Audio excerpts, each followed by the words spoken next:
ਵਾਹਿਗੁਰੂ ਜੀ ਕਾ ਖਾਲਸਾ ਵਾਹਿਗੁਰੂ ਜੀ ਕੀ ਫਤਿਹ। ਮੈਨੂੰ ਹੁਕਮ ਹੋਇਆ ਹੈ ਕਿ ਇੰਟਰਫੇਥ ਦੇ ਉੱਤੇ ਗੱਲ ਕਰਨ ਵਾਸਤੇ ਗੁਰੂ ਤੇਗ ਬਹਾਦਰ ਜੀ ਦੀ ਸ਼ਤਾਬਦੀ ਮਨਾਈ ਜਾਏ। ਮੇਰਾ ਖਿਆਲ ਹੈ ਸ਼ਤਾਬਦੀ ਮਨਾਣੀ ਹੀ ਜਿਹੜਾ ਹੈਗਾ ਉਹ ਇਸ ਨੂੰ ਪ੍ਰੈਕਟੀਕਲੀ ਅਮਲੀ ਰੂਪ ਵਿੱਚ ਉਹ ਮੈਸੇਜ ਦੇ ਰਿਹਾ ਹੈ ਕਿ ਇੰਟਰਫੇਥ ਕੀ ਚੀਜ਼ ਹੈਗੀ ਹੈ। ਗੁਰੂ ਤੇਗ ਬਹਾਦਰ ਜੀ ਦੀ ਸ਼ਹਾਦਤ ਅਦੁੱਤੀ ਸ਼ਹਾਦਤ ਹੈ। ਗੁਰੂ ਗੋਬਿੰਦ ਸਿੰਘ ਜੀ ਨੇ ਇਸ ਦੀ ਗਵਾਹੀ ਦਿੱਤੀ ਸੀ, ਤੇਗ ਬਹਾਦਰ ਸੀ ਕਿਰਿਆ ਕਰੀ ਨਾ ਕਿਨਹੂ ਆਨ। ਕਿਸੇ ਨੇ ਅੱਜ ਤੱਕ ਨਹੀਂ ਕੀਤਾ।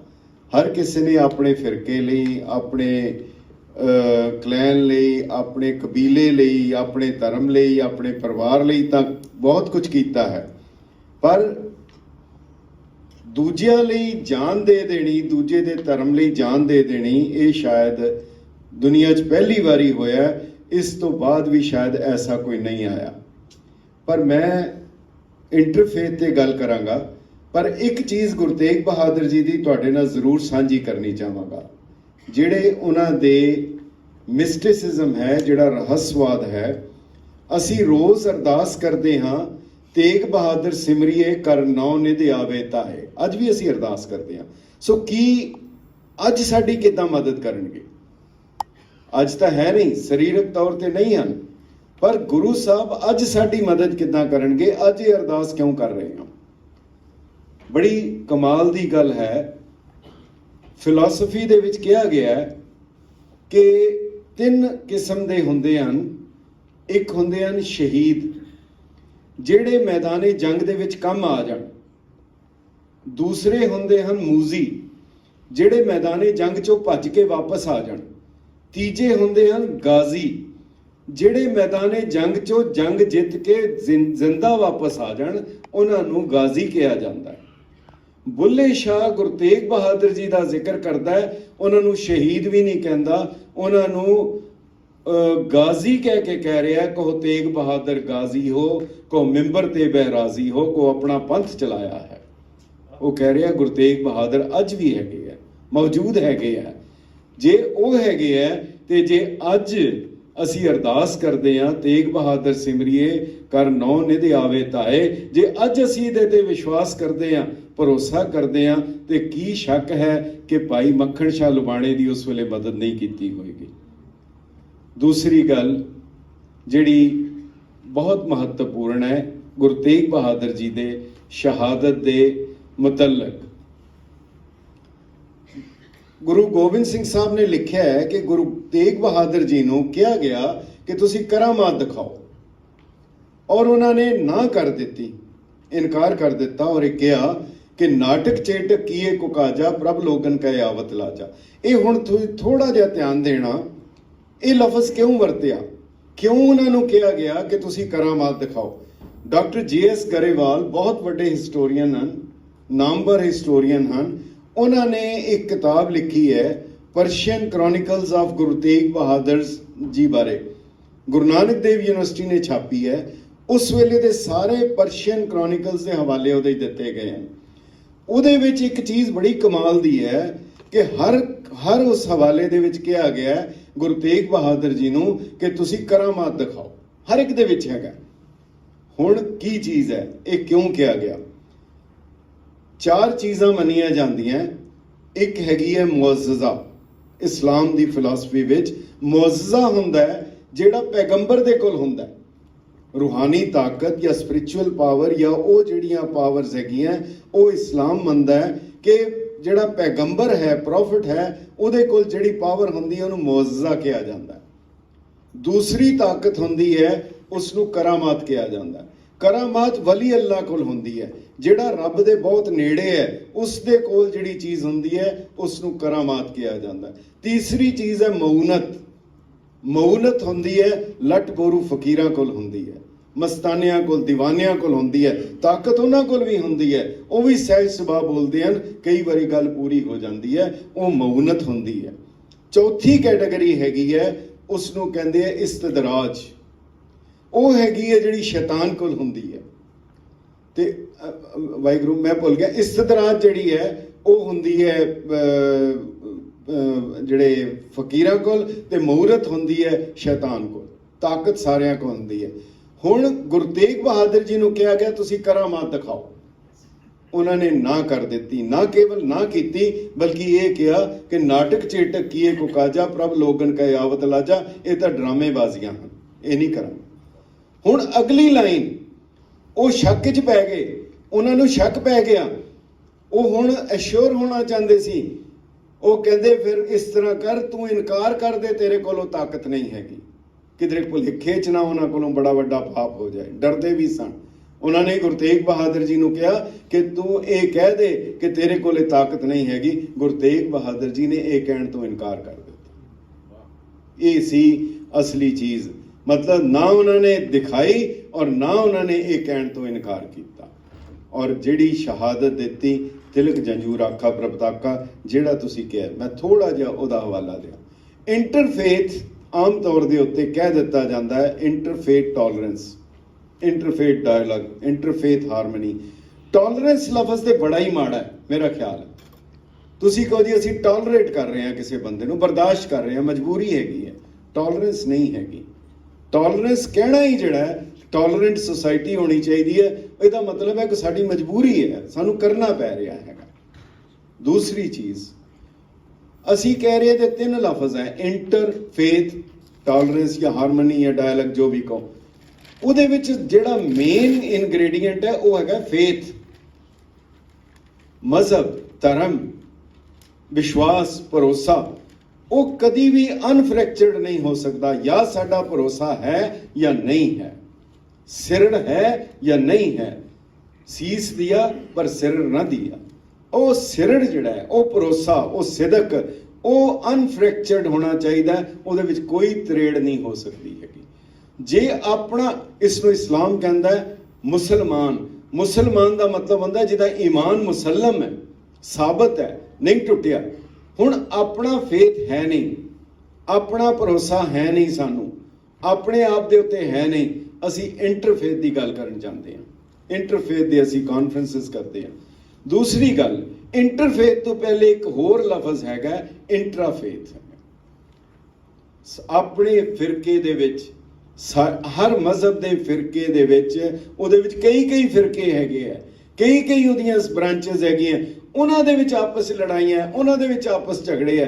ਇੰਟਰਾਫੇਥ ਲਈ ਕਦੀ ਕਿਸੇ ਨੇ ਕੰਮ ਨਹੀਂ ਕੀਤਾ। ਇੰਟਰਾਫੇਥ ਲਈ ਗੱਲ ਨਹੀਂ ਹੋਈ। ਇੰਟਰਫੇਥ ਦੇ ਉੱਤੇ ਅਸੀਂ ਪਹਿਲਾਂ ਪਹੁੰਚ ਜਾਂਦੇ ਹੈਗੇ। ਸੋ ਇਹ ਜਿਹੜੀ ਗੱਲ ਹੈਗੀ ਹੈ, ਇਹਨਾਂ ਤਿੰਨ ਚੀਜ਼ਾਂ ਨੂੰ ਲੈ ਕੇ। ਬਾਕੀ ਇੰਟਰਫੇਥ ਦੀ ਜਦੋਂ ਗੱਲ ਕਰਦੇ ਆ ਤੇ ਗੁਰੂ ਨਾਨਕ ਦੇਵ ਜੀ ਮਹਾਰਾਜ ਤੋਂ ਜ਼ਿਆਦਾ ਕੌਣ ਹੋ ਸਕਦਾ ਹੈ। ਜਦੋਂ ਉਹਨਾਂ ਨੇ ਸ਼ੁਰੂਆਤ ਕੀਤੀ ਹੈ, ਚੜਿਆ ਸੋਧਣ ਧਰਤ ਲੁਕਾਈ, ਉਹਨਾਂ ਦੇ ਨਾਲ ਫੌਜ ਕਿਹੜੀ ਹੈ ਔਰ ਉਹਨਾਂ ਦੇ ਨਾਲ ਉਹ ਫੌਜੀ ਕਿਹੜੇ ਹੈ? ਉਹ ਭਾਈ ਮਰਦਾਨਾ ਹੈ। ਉਹਦਾ ਧਰਮ ਕਿਹੜਾ ਹੈ, ਉਸਦਾ ਮਜ਼ਹਬ ਕਿਹੜਾ ਹੈ, ਉਹਨੂੰ ਨਾਲ ਲੈ ਕੇ ਟੁਰਦੇ ਹੈ। ਬਹੁਤ ਸੋਹਣਾ ਤੇਜਾ ਸਿੰਘ ਸਾਬਰ ਨੇ ਕਿਹਾ, ਜੋ ਜਾ ਰਹੇ ਹੈ ਕੀ ਕਰ ਰਹੇ ਹੈ, ਕਹਿੰਦਾ ਸੁੱਕੀ ਜੀ ਲੱਕੜੀ ਨੂੰ ਇੱਕ ਦੋ ਨੇ ਤਾਰਾਂ, ਜਦੋਂ ਨਾਲ ਗਾਵੇ ਨਸ਼ਾ ਹੁੰਦਾ ਜਾਂਦਾ ਹੈ। ਬੜੇ ਮਿੱਠੇ ਮਿੱਠੇ, ਬੜੇ ਸੋਹਣੇ ਸੋਹਣੇ ਉਹ ਨਗਮੇ ਸੁਣਾਉਂਦਾ ਹੈ। ਕਰਤਾਰ ਕਰਤਾਰ ਕਰਤਾਰ ਕਹਿੰਦਾ ਤੇ ਸੱਚਮੁੱਚ ਹੀ ਕਰਤਾ ਉਹ ਦਿਸਦਾ ਦਸਾਂਦਾ ਹੈ। ਹਾਂ ਜੀ, ਕਿਸੇ ਨੇ ਕਿਤੇ ਇਸ ਤਰ੍ਹਾਂ ਦਾ ਕੋਈ ਫਿਰਦਾ ਫਿਰਾਂਦਾ ਉਹ ਰਾਗੀ ਵੀ ਡਿੱਠਾ।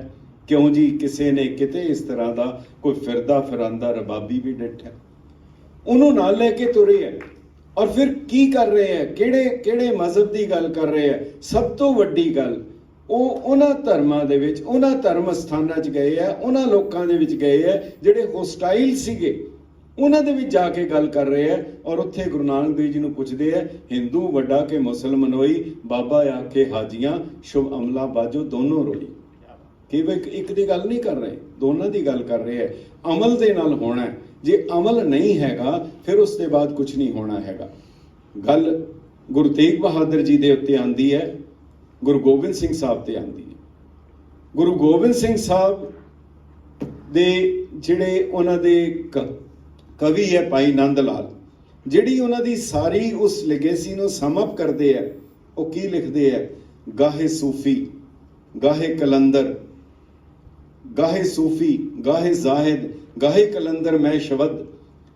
ਵਾਹਿਗੁਰੂ ਦੇਖ ਰਿਹਾ ਮੈਂ ਕਿਧਰੇ ਤੇ ਸੂਫੀਆਂ ਦੇ ਰੂਪ ਵਿੱਚ ਹੈ, सूफी नजर आ रहे हैं, गाहे सूफी गाहे जाहिद किधरे परहेजगार नजर आ रहे हैं, गाहे कलंदर मैं शबद किधरे फकीर नजर आ रहे हैं, गाहे कलंदर मैं शबद कहते रंग हाए मुख्तलिफ दारत बुते है यारे मां, मेरा मालक बहुत चालाक है, उन्हें किन्ने रंग बरंगे रंग ਜਿਹੜੇ ਹੈ ਕਾਇਮ ਕਰ ਦਿੱਤੇ।